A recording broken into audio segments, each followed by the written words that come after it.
Today, we're going to dive into something that, whether you realize it or not, is quietly controlling the quality of your entire life, from your job to your relationships. And that is how you value yourself. So to kick things off, I want to ask you a few questions. And I really want you to be honest with yourself as you think about your own life, your own experiences. Just take a second. Really think about it. Maybe it was a job, a friendship, some kind of situation where you just knew, deep down, you weren't being valued, but you stayed anyway. You know the feeling? You laid out your logic, your feelings, your side of the story, only to be met with a complete brick wall. It's like you were pleading your case to a jury that had already made up its mind. You made yourself smaller, quieter, a little less you, just to fit into a space that probably wasn't made for you in the first place. If any of that sounds even a little bit familiar, then you're in the right place. All of this leads us to a really powerful core truth. This is the foundation for everything we're talking about today. It's a huge shift in perspective. It's about taking the power to define your own value away from other people and putting it right back where it belongs, in your own hands. Okay, so how do we actually do that? Well, it starts with understanding what self-respect really is, because it's probably not what most of us think.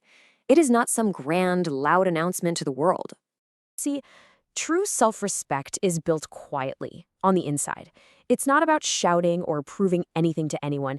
It's about the small, daily practice of setting a boundary here, choosing your own peace there, and consistently reinforcing the message, to yourself first, of what you will and will not accept.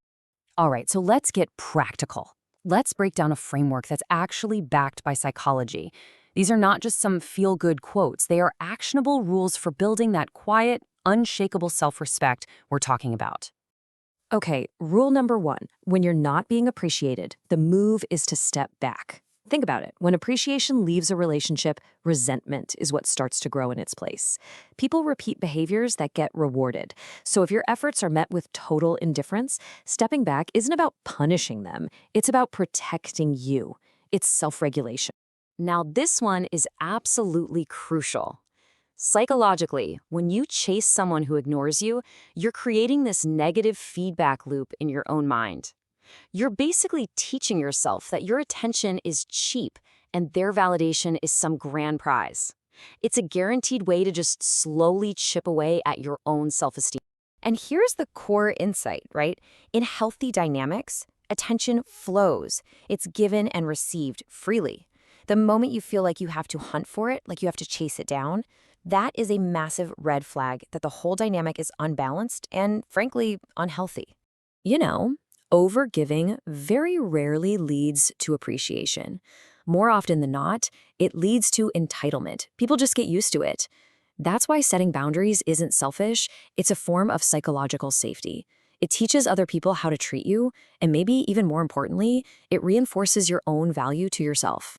An angry reaction can sometimes give the other person a weird sense of power. But a calm exit? That's something else entirely.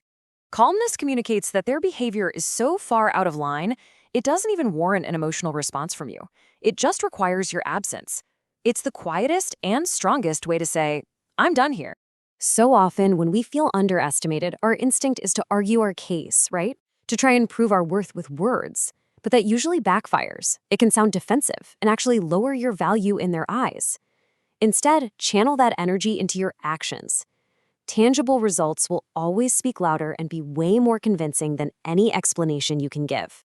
This really goes back to that idea of being used. There's a fundamental principle here. People value what has a cost. If you give and give and give endlessly, your contributions eventually become invisible. Sometimes, pulling back is the only way to make your value visible again. So, how do all these rules become a part of who you are? They become ingrained through daily practice. These aren't just tools for major crises. They're small habits that, over time, can literally rewire your entire identity. Just look at these. Saying no as a complete sentence. Choosing to rest because it's productive, not lazy. Walking away from something even if you don't get that perfect apology you think you need.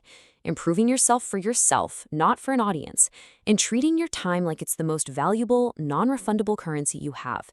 Every single one of these is a small act of rebellion against the need for someone else's approval. So let's bring everything we've talked about together for one final powerful takeaway. This is it. This is the whole goal. It's not about being the loudest person in the room, but being the one whose sense of self is so solid, it doesn't need to perform. It simply is. It chooses itself every single day in 1,000 quiet little ways. And with that, I want to turn it back over to you.